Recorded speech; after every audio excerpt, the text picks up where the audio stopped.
పావుని పూజ చేయడం అంటే ఏదో అర్థం పర్థం లేకుండా చేతకాక పూజ చేస్తున్నారనుకోకూడదు. పాము సంతానకారకత్వం దగ్గర నుంచి పాము అనేక విషయాల్ని మనకి ప్రబోధం చేస్తుంది. అందుకే మీరు జాగ్రత్తగా గమనించండి, అసలు దేవతలు ఎవరికీ కూడా పాముతో సంబంధం లేకుండా ఉండరు.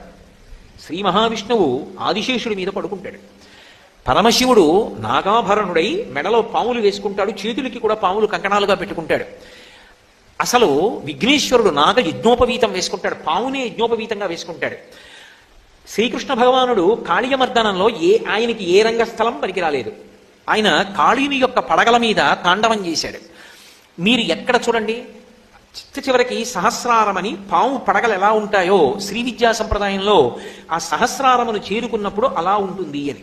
కాబట్టి పాముతో సంబంధం లేనటువంటి దేవతలు ఉండరు, అందరికీ పాముతో సంబంధం ఉంటుంది. పాముతో సంబంధం ఉండడానికి కారణం ఏమిటంటే అది సంసారగ్రస్తమైన